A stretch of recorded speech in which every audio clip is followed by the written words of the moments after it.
Qualitative analysis of the nitrogen. देखो अब तक आपने कार्बन, हाइड्रोजन और सल्फर, इनकी क्वांटिटेटिव और क्वालिटेटिव दोनों टाइप की कर ली है एनालिसिस। आज हमारे पास नाइट्रोजन, ये सबसे कॉम्प्लेक्स पार्ट रहेगा इसका। देखो फर्स्ट ऑफ ऑल नाइट्रोजन की क्वालिटेटिव एनालिसिस की पता लगाना कि आपके पास नाइट्रोजन है भी या नहीं, कैसे पता लगाओगे। देखो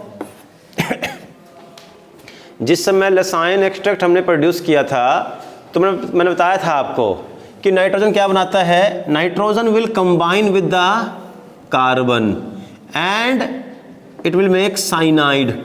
और ये देखो इसमें होता है CN नेगेटिव, और ये फिर कंबाइन होगा लसाइन एक्सट्रैक्ट के सोडियम से and it will form sodium cyanide. अब देखो मैं दोनों टाइप से ही यहाँ आपको जो रिएक्शन होने वाली है वो करवा दूंगा मैं, ठीक है। आयोनिक फॉर्म में भी और सिंपल में भी। क्या होता है आयोनिक समझ जाओगे आप। देखो होता क्या है कि NaCN जो लसाइन एक्सट्रैक्ट बना, तो जब आप इसको वाटर में डिसॉल्व करोगे ना तो it will dissociate into Na positive and CN negative. और हमें शो क्या करना है नाइट्रोजन, वो कहाँ पर है CN नेगेटिव। अगर आप खाली CN नेगेटिव भी शो दिखा दो ना वहाँ रिएक्शन में, बात बन जाएगी। अब मैं दोनों ही तरीके से करवाता हूँ। मान लो आपने करना क्या, देखो एक आपने मान लो, चलो बीकर ले लेता हूँ मैं, ठीक है। ये बीकर लिया और तो टेस्ट ट्यूब ले सकते हो आप, और इसमें ना लसाइन एक्सट्रैक्ट डाल दो आप, ठीक। लसाइन एक्सट्रैक्ट में पक्का बात है कि NaCN प्रेजेंट होगा, तो जहाँ इस लसाइन बाकी चीज़ें छोड़ देना, ओनली NaCN में फोकस करना है हमें। और फिर आप इसमें डाल दो फेरस सल्फेट FeSO4। रखना ध्यान कि जो FeSO4 में what is the charge on SO4 negative, sorry SO4 पे क्या था चार्ज, 2 नेगेटिव। तो इसका मतलब यहाँ पर जो आयरन है ये वो वाला आयरन है जिसकी ऑक्सीडेशन स्टेट +2 होती है, ठीक है। तो अब क्या होगा, यहाँ पर रिएक्शन हो जाएगी NaCN की और FeSO4 से। क्या बनेगा, देखो इसको आप लिख देना NaCN प्लस FeSO4, ठीक है। तो देखो क्या होने वाला है इधर, देखो आप जो बनेगा ना उसे मैं बोलने वाला हूँ कॉम्प्लेक्स कंपाउंड। कॉम्प्लेक्स कंपाउंड एक अलग कैटेगरी कंपाउंड है, इसकी डिटेल स्टडी आपके पास +2 में आएगी। बस इतना रखना याद, इसमें ना ये ब्रैकेट हम लगाएंगे, ठीक है। और जो आपके पास मेटल होती है बिल्कुल ब्रैकेट स्टार्ट होगी, लिखी जाएगी आयरन।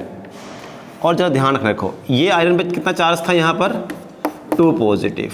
लेकिन इसमें क्या है, जो CN है ना ये लगेंगे 6, तो आप इसको ऐसे लिखोगे FeCN टाइम 6, ठीक है। तो यहाँ 6 CN आए तो उसको बैलेंस कर दो आप, ये 6 कर दिया मैंने, ठीक है। अब आयरन तो एक ही है, नो प्रॉब्लम। अब जरा ध्यान रखना, देखो CN नेगेटिव बनता है, पता होना चाहिए आपको। इसमें भी what is the charge on Na +1, इसका मतलब इसमें -1 होगा, यानी कि इसको 1 इलेक्ट्रॉन की जरूरत है। जब ये CN जुड़ा था Na के साथ में तो ये Na 1 इलेक्ट्रॉन दे रहा था इसको। अब ये CN अलग हो गया Na से, लेकिन इसको कितने इलेक्ट्रॉन्स की रिक्वायरमेंट है, 1 की। कुल कितने CN है, 6, तो यानी कि 6 इलेक्ट्रॉन्स की जरूरत है। एंड Fe कितने दे सकता है, मैक्सिमम 2। कितने इलेक्ट्रॉन बच गए बाकी, 4। वो आपको सोडियम देगा, उसको लिखोगे आप Na4, ठीक है। और इसी चीज़ को जो आई थिंक जो मुझे याद आ रहा है नोट्स में लिखा आयनिक फॉर्म में, क्योंकि आपकी जो NCERT की बुक है उसमें वो आयनिक फॉर्म में है। तो आयनिक फॉर्म में कैसे लिखोगे आप, देखो इसी का ही मैं सेकंड वर्जन करवा रहा हूँ। अगर आप करना हो आपको आयनिक फॉर्म में, आयनिक फॉर्म में लिखोगे आप। अच्छा हाँ, इसको पूरा कर लो पहले। देखो भाई क्या रिएक्शन बैलेंस है, ये क्या बचा हुआ आगे, और कुछ, हाँ यहाँ पर 4 Na लगे हुए हैं, यहाँ 6 Na हैं, तो ये आपके पास अलग हो जाएगा Na2SO4, सोडियम सल्फेट अलग हो गया, ठीक है। अब इसी रिएक्शन को मैं सेकंड टाइप में कैसे लिख सकता हूँ, आपके पास आयनिक फॉर्म में दिया हुआ है, इसे छोड़ दिया, इसको जरूरत ही नहीं लिखी इसकी, क्योंकि जरूरत इसकी है भी नहीं। इसे सिंपली आयनिक फॉर्म में ले लिया, CN नेगेटिव लिख दिया। और इधर आप क्या लोगे, टू पॉजिटिव। ये भी आप चाहो देखो, आई थिंक देखना जरा नोट्स में मैंने FeSO4 लिखा है या Fe2 पॉजिटिव लिखा है, Fe2 पॉजिटिव लिखा है, चलो ठीक है। तो मैंने ये भी आयनिक फॉर्म में ले लिया क्योंकि FeSO4 टूट जाएगा Fe2 पॉजिटिव में और SO4 2 नेगेटिव। अब मैं ये शो करूंगा ही नहीं, ठीक है ना, क्योंकि मेरे पास SO4 है ही नहीं है। तो क्या लिखेंगे, Na भी नहीं है, तो क्या लिखूंगा मैं, देखो यहाँ पर, यहाँ ऐसे लिखूंगा FeCN टाइम 6। अब 2 इलेक्ट्रॉन दिए इसने, 4 कहाँ से लेगा उसके लिए हम 4 नेगेटिव, क्योंकि देखो जब 4 गए Na पॉजिटिव चार्ज गया तो चार्ज क्या आ गया नेगेटिव। बस ये ऐसे लिखेंगे, ऐसे लिख सकते हैं, ठीक है। दोनों ही बातें सही है, जो आपको अच्छा लगे वैसे कर देना, कोई दोनों में कोई डिफरेंस नहीं है। ये इन द मॉलिक्यूल फॉर्म है और ये किसके फॉर्म में है, आयोनिक फॉर्म में।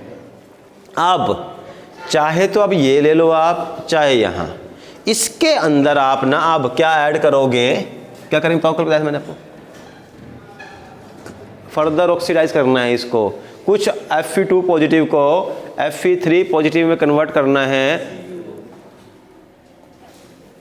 अब इसमें इस मतलब जो बन गया ये वाला सोल्यूशन, ये डालने पर ये बन चुका होगा, इसमें आप डाल दोगे H2SO4 जो कि एक ऑक्सीडाइजिंग एजेंट है। ऑक्सीडाइजिंग एजेंट क्या कर देता है, कंपाउंड्स की ऑक्सीडेशन स्टेट को इंक्रीज, अगर वो 2 है तो 3 कर देगा, 3 है तो 4 5 जो बनती है वो करेगा, क्योंकि आयरन के 2 ही बनती हैं, 2 से 3। तो H2SO4 डालने से ना अब कुछ आयरन, देखो जो आयरन पड़े हैं ना ये वाले 2 पॉजिटिव वाले, कुछ जो अलग हो गए FeSO4 से वो Fe3 में कन्वर्ट हो जाएंगे। तो अब आपने डाल दिया यहाँ पर FeSO4। अब एक काम करता हूँ मैं, यहाँ पर इसी में ही आयनिक फॉर्म जो बना हुआ है ये, इसमें आपने H2SO4 ऐड कर दिया, ठीक है। जब आप H2SO4 ऐड करोगे ना तो यहाँ क्या बनेगा, ध्यान पर, ये काम करो, इसको आप ऐसे लेते हो यहाँ पर, चलो Na4 पूरा ही कर दो, ये लो।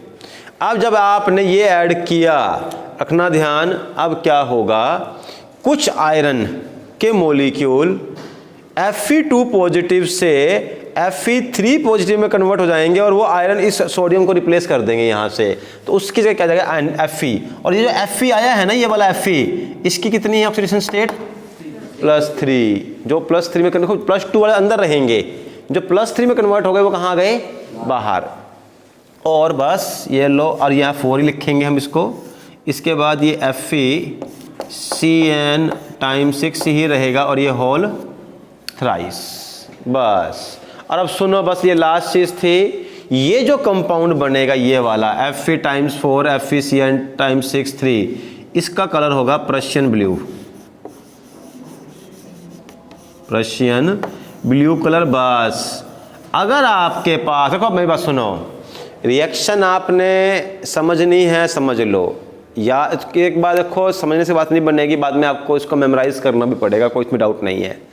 But it is not mandatory, means मैं बात करूँ बोर्ड के पेपर स्टाइल की या फिर इस साल जैसे इस सिलेबस से बाहर है, तो it is not required for you to cram this. But जिन बच्चों ने करना है अपना कंपटीशन पॉइंट ऑफ व्यू से कर सकते हैं। बस लास्ट में जो बात समझने वाली है, सबसे मेन बात वो ये कि अगर आपके पास कंपाउंड के अंदर नाइट्रोजन प्रेजेंट है तो उसमें अगर आपने FeSO4 डाला और FeSO4 डालने के बाद में डाल दिया H2SO4 और कलर हो गया ब्लू, तो उसमें क्या होगा, नाइट्रोजन। अगर ब्लू कलर नहीं आया तो नाइट्रोजन नहीं होगा। ये मेन टेस्ट है। देखो ऐसे होता है, जैसे मान लो ना, अब फूड इंस्पेक्टर होते हैं, वो जाते हैं अपने दुकान पे, जो के होते हैं स्वीट मेकर, ठीक है, तो देखते हैं कि स्वीट्स में कोई अडल्ट्रेशन तो नहीं है, कोई मिलावट तो नहीं की है, वो ये करते हैं, ये मिलाया केमिकल, ये मिलाया केमिकल, अगर कलर ये हो गया तो वो प्योर है, कलर ये नहीं आया तो इम्प्योर है। उस इम्प्योर में भी ये कलर आया तो ये मिलाया होगा, वो कलर आया तो वो मिलाया होगा, वो उनके अपने अपने एक रिजल्ट्स होते हैं। टोटली वहाँ केमिस्ट्री ही काम करती है। यहाँ पर भी ऐसे काम किया है कि आपने एक ऑर्गेनिक कंपाउंड ले लिया, अब पता लगाना है कि उसमें नाइट्रोजन है कि नहीं है, बस उसमें पहले आप डाल दो FeSO4, फिर डाल दो H2SO4। अगर कलर ब्लू होता है तो क्या होगा, नाइट्रोजन है। अगर ब्लू कलर नहीं आ रहा है तो नाइट्रोजन नहीं होगा। इतनी सी बात थी खाली। ठीक है, तो लो भाई, ये तो हो गया आपका यहाँ पर अब क्वालिटेटिव एनालिसिस।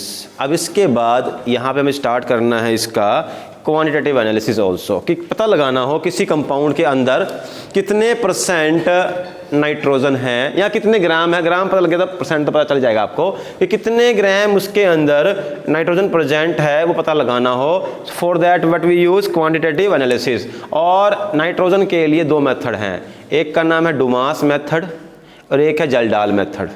ठीक है, दो नए नए नाम आ गए। कौन कौन से नाम है भाई?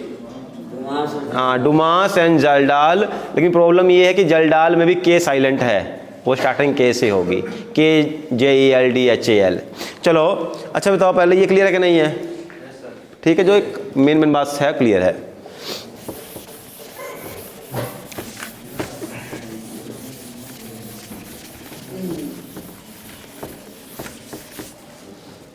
अब देखो पहले तो डुमास मेथड।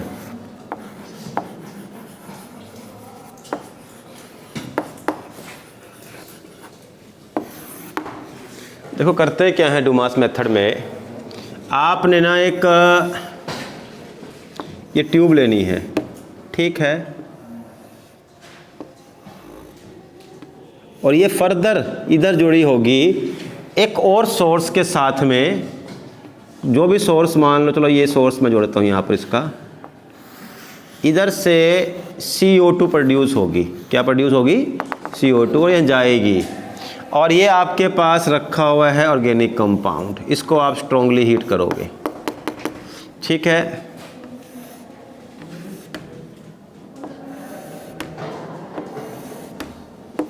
ये यहाँ पर आपने इसको कोक से कवर कर दिया और इसके बाद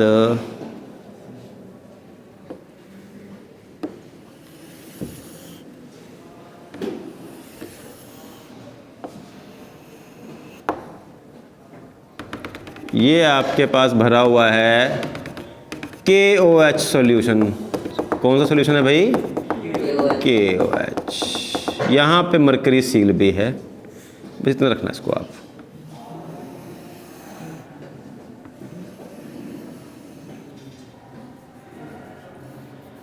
ठीक है, थोड़ा इसको याद बस।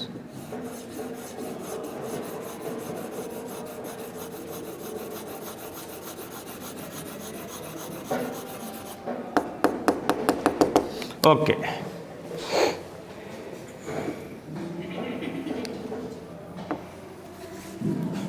नाउ सी क्या होने वाला है यहाँ वैसे चलो लगा दो, लगाना है तो आपको यहाँ copper goes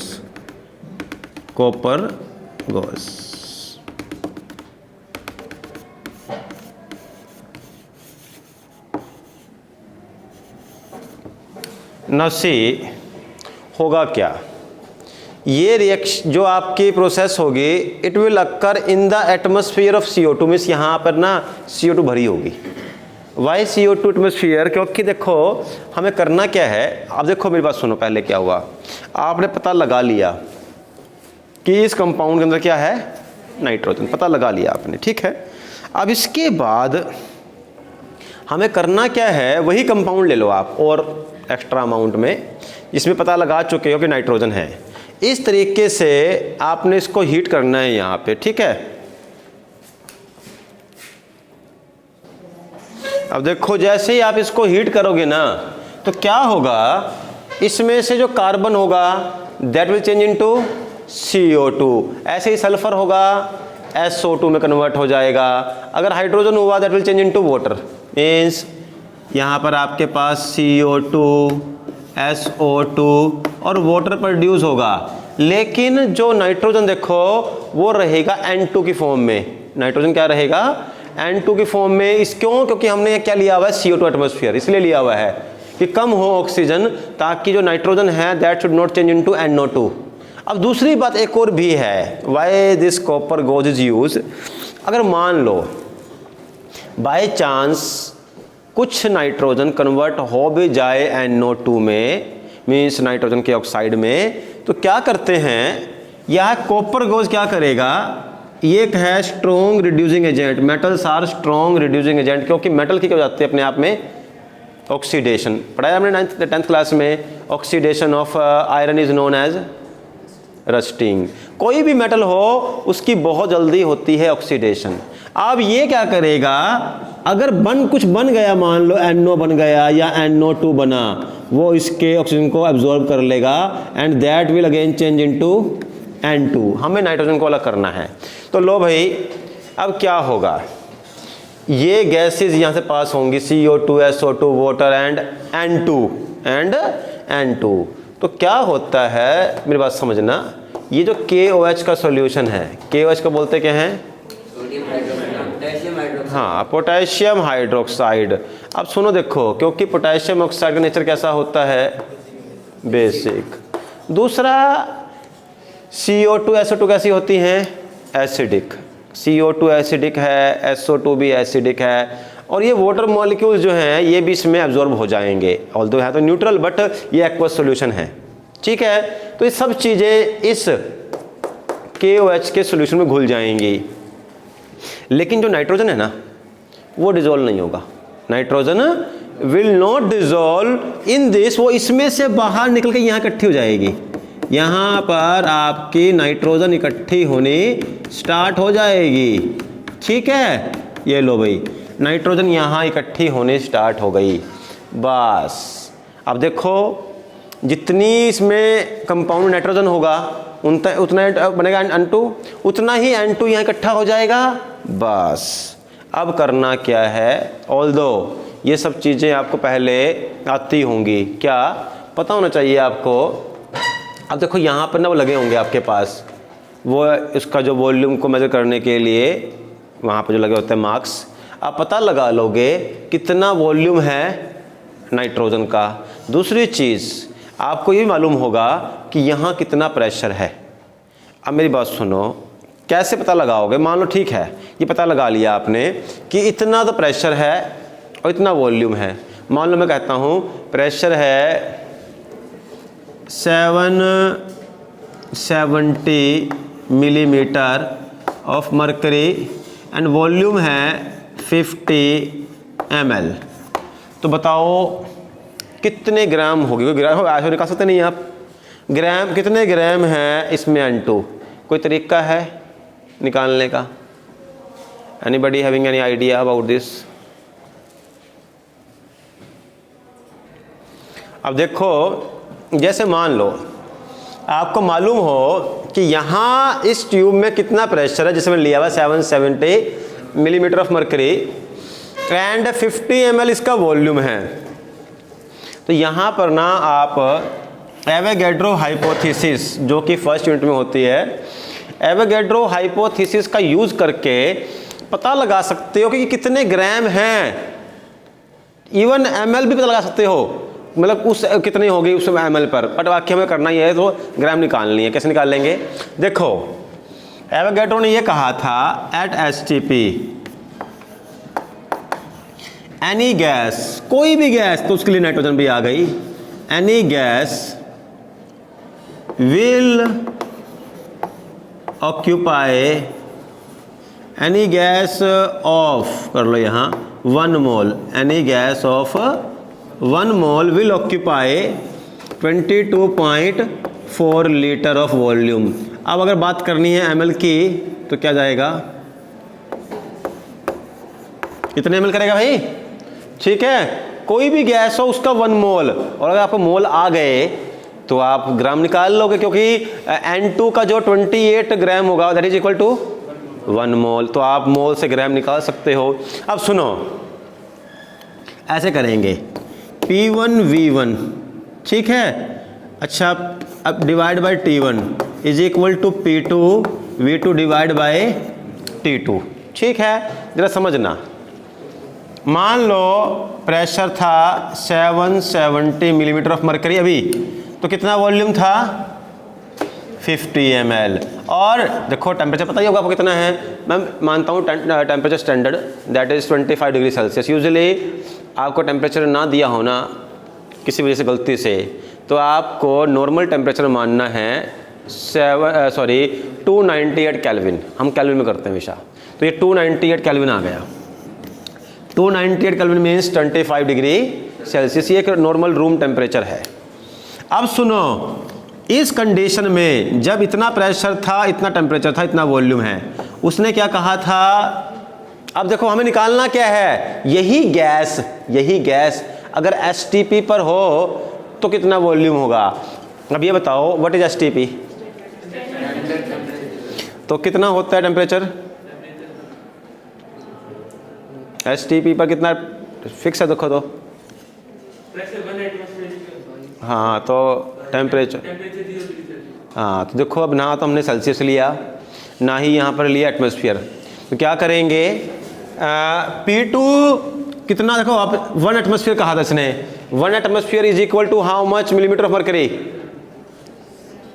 760 millimetre of mercury, 1 atmosphere is equal to 760 millimetre of mercury, ये भी STP का पार्ट आ गया। या 1.01 बार भी STP ही होता है, ठीक है ना, 1 एटमॉस्फेयर इज इक्वल टू 1.01 बार, या फिर 760 मिलीमीटर ऑफ मरकरी, या फिर 760 टोर, या फिर 101.325 पास्कल, ये सब बराबर होते हैं एक एटमॉस्फेयर के। इज इक्वल टू हमें निकालना है कि यही गैस अगर उस कंडीशन में होती STP पर तो कितना वॉल्यूम होता, वो निकाल लेंगे, डिवाइड बाय टेम्परेचर कितना आ जाएगा, 273। अब देखो बहुत ज़्यादा कोई डिफरेंस नहीं आएगा, मैं बताता हूँ आपको, कुछ तो प्रेशर कम हुआ है और कुछ टेम्परेचर भी कम हुआ है, सिंपल सी बात है, टेम्परेचर भी कम, प्रेशर भी कम, सॉरी बड़ा प्रेशर हाँ कम हुआ है, तो एक तरफ तो टेम्परेचर कम होने से वॉल्यूम कम हुआ होगा, लेकिन प्रेशर कम हो गया तो वॉल्यूम बढ़ गया होगा, बहुत ज़्यादा कोई डिफरेंस नहीं आएगा रिजल्ट में, मैं मान लेता हूँ, आप कर लेना, ये V2 की वैल्यू आ गई 52 ml STP पर, मैं जब सपोज कर रहा हूँ, आई डोंट नो, वो आप निकालना, देखो भाई जो भी होगी, तो मैं मान लेता हूँ V2 की वैल्यू आ रही है 52 ml। अब कैसे देखो, अब ये 50 ml कब है, V2 है 50 ml, 52 कब आ गया, एट STP की अगर टेम्परेचर इतना हो और इतना प्रेशर हो तो वॉल्यूम इसका होगा 52 ml। अब कैसे निकाल लोगे, सुनो बात मेरी, अब इस 52 ml में कितने ग्राम N2 है निकल जाएगी, कैसे देखो, 22 ml is equal to 1 mole and 1 mole is equal to 28 gram, it is equal to 28 gram. लो भाई, और कितने ml है, 52 ml is equal to how much gram, निकाल लेंगे, आ गया, सपोज कर लो ग्राम, अब सपोज तो क्या करें, बड़ा लंबी कहानी है, बट फिर भी सपोज कर लो, आंसर आपका x का आता है 0.012 ग्राम। लो भाई, आ गया आपके पास, ये क्या हो गई, नाइट्रोजन उस कंपाउंड में प्रेजेंट जिसका अपन निकाला है। फिर आपने देखा भी होगा, जब आपने शुरुआत की होगी तो पता लगाया हो कितने ग्राम आपका कंपाउंड है, मान लो कंपाउंड था 10 ग्राम, अब 10 ग्राम कंपाउंड के अंदर नाइट्रोजन थी 0.012, निकालने के समय है परसेंट में 100, निकाल लोगे ये भी, आई थिंक मुश्किल तो नहीं है, चलो बस 0.12 आ जाएगी, 0.12%, ग्राम तो निकल चुकी है 0.12%। कोई मुश्किल है इसके अंदर, ये मुश्किल है तो भाई, कोई मुश्किल नहीं है, और इसके रिगार्डिंग आपके वीडियो बन गया है, किसी को डाउट होगा इसको रिवाइज करोगे ना तो ये हो जाएगा। और तो देखो इस पार्ट को जो करवा रहा हूँ मैं, इसे +1 में बहुत डिफ़िकल्ट माना जाता है, क्यों, उसका रीज़न ये है कि कुछ तो सबसे मेन बात कि लास्ट टाइम पे हो रहा होता है, जिस समय सब लोग तैयारी में होता है भागने की, बच्चे भी जोश जो होता है 10th क्लास का कि +1 में आकर के आपकी बार हमने सारे रिकॉर्ड तोड़ देने हैं, ये JEE मेंस को क्रैक तोड़ फोड़ कर देनी है, वो थोड़ा ठंडा हो जाता है ठंड के मौसम में, और कहीं ना कहीं वो सिलेबस कवर का भी प्रेशर और फिर जो भी चीज़ें हैं, लास्ट में पहुँचते पहुँचते थोड़ा सा ये हो जाता है, लेकिन हमने ऐसा कुछ नहीं किया, आराम से ही किया है। तो ये डुमास मेथड हो गया हमारा। कल लास्ट इसका मेथड है जल डाल, वो भी कर लेंगे और मैं ट्राई करता हूँ कल ही कल में बाकी पोर्शन भी मैं कंप्लीट कर दूँ, ठीक है। So okay, thank you.